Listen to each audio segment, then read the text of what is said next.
Good morning বন্ধুরা, আরও একটি নতুন ব্লগে তোমাদের সবাইকে অনেক অনেক স্বাগত আর অনেক অনেক ভালোবাসা। আজকে হলো বুধবার আর এখন সময় হচ্ছে 9:05। তো এখন থেকে আজকের ব্লগটা স্টার্ট করছি। আর ফার্স্টেই আমি বিছানা গুছিয়ে নিচ্ছি। আর কি বলো তো, আজকে অনেকটা সকালেই উঠেছি, উঠে ঘরের অন্য কাজকর্ম সেগুলো সব করে নিয়েছি। বিশেষ করে পাশের ঘরটা আগে ক্লিন করে নিয়েছি। আর এই ঘরে বিছানাটা ইচ্ছে করেই রেখে দিয়েছিলাম, তার কারণ হচ্ছে ভাবলাম যে আজকে দেখো পর্দাগুলো আমি সরাইনি, কারণ পর্দাগুলো সরিয়ে দিলে না তখন মানে এই দিকটা ভিডিও করতে ভীষণ অসুবিধা হয়। তো তার জন্য আজকে ভাবলাম যে পর্দাগুলো ফেলা থাক, আগে সুন্দর করে ভিডিও করা হয়ে যাক, তারপর পর্দাগুলো খুলবো, মানে জানলাটা তারপর খুলবো।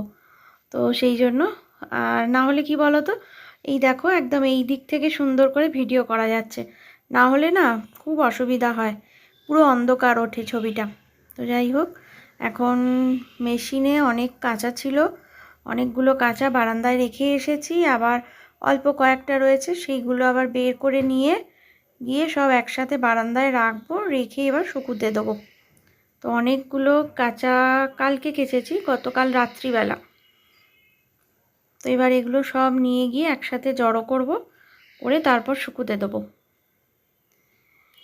আর ভাবলাম যে আগে এইটা চাপা দিয়ে দিই, মানে ওয়াশিং মেশিনটা এই যেহেতু বেসিনের পাশে থাকে, তো কী হয় বলো তো, সবসময় ওই হাত ধোয়া হয়, তো জলটা ছিটকে ছিটকে লাগে। আর যতই হোক ইলেকট্রিকের জিনিস, তো কোথায় কি প্রবলেম হয়ে যাবে না হয়ে যাবে, তার জন্য সবসময় আমি চেষ্টা করি এটা একটা চাপা দিয়ে রাখতে। আসলে কি সবসময় অত মনে থাকে না, জোর করে কলটা খোলা হলে না তখন পুরো ছিটকে ছিটকে একদম জলটা মেশিনের গায়ে লেগে থাকে। তো তার জন্য সবসময় আমি চেষ্টা করি এটা চাপা দিয়ে রাখতে। তো এবার এটা চাপা দিলাম, দিয়ে এবার যাব বারান্দায়। দেখো বারান্দায় চলে এসেছি, এসে সব শুকুতে দেবো, মানে অনেকগুলো জামা কাপড় রয়েছে। আর তবে কি বলো তো, এখন তো ওই প্রায় 9টা 9:30, তো এখন 9:30 মতো হবে। আর বেশিক্ষণ রোদ্দুর নেই আমার বারান্দায়, ওই 11টা 11:30 অবধি রোদ্দুর থাকে। তবে এখন যা ওয়েদার হয়ে গেছে আর রোদ্রের দরকার নেই, হালকা হাওয়াতেই না সব শুকিয়ে যায়। এমনিতেই মেশিনের কাঁচা, তো হাফ শুকনো তো হয়েই যায়, আর যেটুকুনি শুকনো হতে বাকি থাকে সেটা ওই হাওয়া হাওয়ায় আর কি পুরোটা শুকিয়ে যায়। তো ভালোই হয়। যাই হোক, আর একটা কি বলো তো, আগে যেমন রাত্রের দিকে শুকুত দিতে হতো, তো সেই প্রবলেমটা আর হবে না। মানে শীতকালে এটা হয়, শীতকালে দেখবে এমনিতেই রৌদ্রের কোনো তেজই থাকে না, তো তার জন্য রাত্রির থেকে শুকুতে দিয়ে রাখতাম। কিছুটা হাওয়ায় শুকনো হতো, আবার সকালবেলা একদম রোদ্দুর উঠতো, তখন শুকিয়ে যেত। আর এখন যেহেতু গরম গরম ভাব এসে গেছে, তো তার জন্য এখন আর রোদ্রের দরকার নেই, হাওয়াতেই শুকিয়ে যায়। তো মোটামুটি বেশিরভাগ শুকনো করতে দেয়া হয়ে গেল। এবার রান্নাঘরে একদম ডাইরেক্ট চলে যাব। আর আনাজপত্র দেখো সব কেটে নিয়েছি, নিয়ে রান্নাও বসিয়ে দিয়েছি। আর এখানে উচ্ছে আলু কুমড়ো সব কিছু দিয়ে উচ্ছে চচ্চড়ি, আর এই পাশে ডিম সেদ্ধ হচ্ছে, তো ডিম দিয়ে আজকে তরকারি করব। আর উচ্ছে চচ্চড়িটা বসিয়ে দিয়েছি। উচ্ছে চচ্চড়িটা ওই দুজন, আমি আর সোমনাথ খাবো, ছেলে খেতে চায় না। আর আমাদের মতো অল্প একটুখানি করেছি, আর সব রকম দিয়ে দিয়েছি, ওই অল্প অল্প সবজিও দিয়েছি পাঁচফোড়ন দিয়ে। এবার জল ঢেলে দেবো, দিয়ে চাপা দেবো, দিয়ে এটা হোক। আর তারপর আজকে সেরকম বিশেষ রান্না কিছু নেই, ভাত করব আর ডিমের তরকারি করে রাখবো, একদম দুবেলার মতন। আর আনাজগুলো আগে থেকে সব কেটে নিয়েছিলাম। আর এখানে দেখো ডিমটা ভেজে নিচ্ছি। 5টা ডিম দেখালাম, সেদ্ধ বসিয়েছিলাম, কিন্তু 5 নম্বর ডিমটার এমনই অবস্থা না, মানে কি হয় বলো তো, এক একটা ডিম দেখবে ছাড়ানোর সময় না পুরো গা থেকে খুলে খুলে যায়। তো সেইটাই হয়েছে 5 নম্বর ডিমটার। তো 4টে ডিম এখন ভেজে নিচ্ছি। আর এটা দেখো ভাত হচ্ছে, ভাতটা একদম খুব জোরে ফুটছে। আর এবার ডিমটা ভেজে তুলে রেখে দিলাম। আর এবার সব রকম মশলা দিয়ে দিয়েছি, আর আলুটা আগেই সেদ্ধ করে রেখেছিলাম। তো ডিম দিয়ে আলু দিয়ে আর এতে ফুলকপি দিয়েছি, মানে একটা ফুলকপি ছিল সেটা আর মানে উদ্ধার হচ্ছে না। মানে এখন না ফুলকপি দেখলে আমার কি বিরক্ত লেগে যায়। ফুলকপির তরকারি তো মানে কি বলবো, তার থেকে বোধহয় আলু ভাতে খাবো সেও বি আচ্ছা, কিন্তু ফুলকপির তরকারি খেতে একদম ভালো লাগে না আর। তো তার জন্য ওই সোমনাথের জন্যই অনেক বড় একটা ফুলকপি এনেছিল, তার থেকে ওই 2-3টে ফুল কেটে এই যে দেখো এখানে রেখে দিয়েছি। এটা ওই ডিমের তরকারিতে দিয়ে দেবো, ওকে খাওয়াবো, আমি তো ছোবই না। তো এবার দেখো সমস্ত মশলা দিয়ে কষে জল দিয়ে দিলাম, দিয়ে এবার এটা আস্তে আস্তে হোক।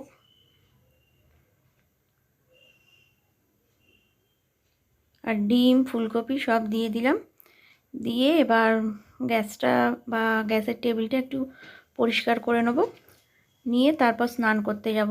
আর কি বলো তো বন্ধুরা, আজকে মানে ভীষণ ডিপভাবে বাথরুমটা ক্লিন করেছি। তো মেনলি এমনি অন্য সময় আর কি সোমনাথই পরিষ্কার করে, কিন্তু ওর করার মধ্যে কি বলো তো, ওই খুব তাড়াতাড়ি মানে 5 মিনিটের মধ্যে বোধহয় ওর বাথরুম পরিষ্কার হয়ে যায়। তো এবার ওরকমই করে, বোঝাই যাচ্ছে 5 মিনিটে যেটুকুনি হয় আর কি। আর তার জন্য আমি ভাবলাম যে আজকে সব বাথরুমে যে তাকগুলো রয়েছে, তারপর টাইলসগুলো রয়েছে, সমস্ত ভালো করে, যেহেতু রান্না হয়ে গেছে এখন আর সেরকম কিছু কাজ নেই, তো আজকে বেশ ভালো করে অনেকটা সময় দিয়ে আর ভালো করে বাথরুমটা আজকে পরিষ্কার করলাম। তো ওটা করতে করতে আমার প্রায় 3:30 পৌনে 4টে বেজে গেছে।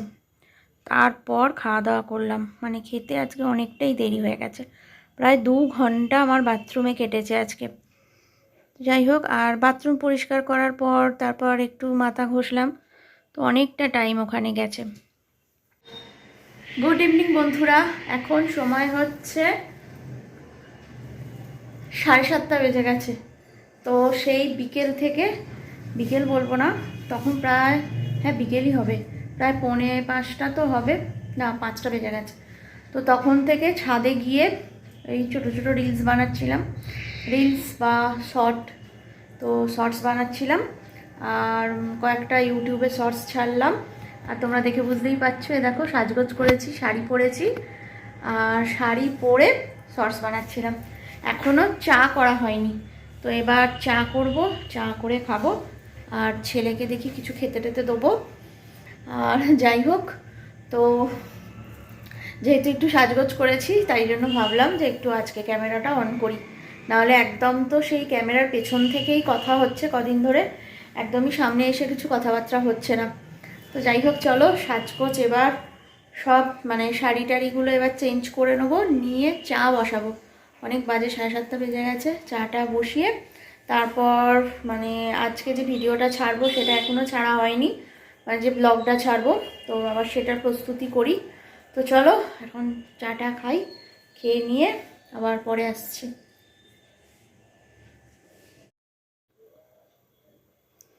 আর এই দেখো 3টে কাপ নিয়ে নিয়েছি, তো 3টে কাপ আজকে ছেলে চা খাবে, তো ওকে ওর জন্য একটু ছোট কাপ নিয়েছি, ওকে অল্প একটু দেবো, খুব একটা খেতে চায় না, বেশি করে দিলে আবার নষ্ট করে।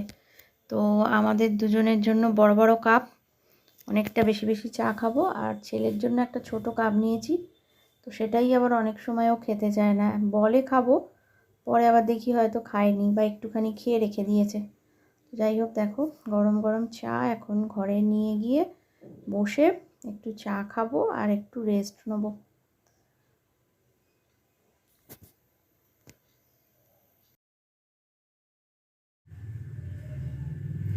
এই দেখো চা নিয়ে চলে এসেছি, তো এবার বসে চা খাবো। আর তাড়াতাড়ি করে চেঞ্জ করে নিলাম, চেঞ্জ করে আগে চা বানালাম। সেই কি বলো তো, দুপুরবেলা একটু ঘুম হয়নি, আর ওই শর্টস বানাচ্ছিলাম, তো তার জন্য দেখছি মাথাটা বেশ ধরে রয়েছে। দুপুরের দিকে একটু ঘুমের অভ্যাস আছে, মানে অল্প হলেও একটু ঘুমোই। তো যাই হোক চলো, এখন আমরা চা খেয়ে নিই। আর আজকের ব্লগটা আমি এখানেই শেষ করছি। বন্ধুরা তোমরা সকলেই খুব ভালো থেকো, সুস্থ থেকো। আর আমার ব্লগ যদি তোমাদের দেখতে ভালো লাগে তো অবশ্যই আমার পাশে থেকো, অর্থাৎ আমার চ্যানেলটা সাবস্ক্রাইব করে দিও। তো আজকের মতো এত অবধি, আবার তোমাদের সাথে দেখা হচ্ছে আগামী দিন আরও একটা নতুন ব্লগে। আজকের মতো গুড নাইট, টাটা টাটা।